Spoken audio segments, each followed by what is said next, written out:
वाक़यात उसमें लिखे हुए हैं। एक सुनार था, उसकी बीवी थी, सुनार चला गया, बीवी ने मन्नत मानी, तो फिर अब वो 10 लड्डू लेती है, 10 औरतें पढ़ती हैं, मर्द ना उस तरफ जाएं ना उसको सुने। ये बहुत बड़ी गंदगी है, ये सब झूठी कहानी है। ऐसी कहानियां पढ़ना पढ़ाना हराम है। ऐसी कहानियां पढ़नी पढ़ानी ये हराम है। और फिर जो इसाले सवाब के जो लड्डू होते हैं वो मर्द भी खा सकते हैं, औरतें भी खा सकती हैं, बच्चे भी खा सकते हैं, बूढ़े भी खा सकते हैं, उसमें कोई कैद नहीं है। तो ये जो अपनी तरफ से बनाया गया कि नहीं जी वो औरतें पढ़ें, औरतें ही खाएं, मर्द देखे ही ना, ये सब गलत है।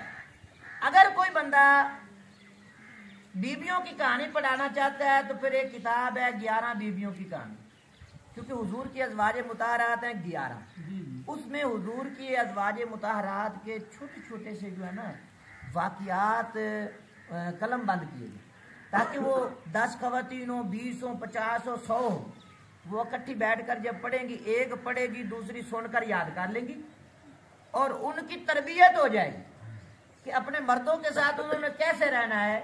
अज़वाज मुताहरात की तालीमात पर अमल करते हुए वो अपने शौहरों को अदब करेंगी। असल मकसद तो ये था।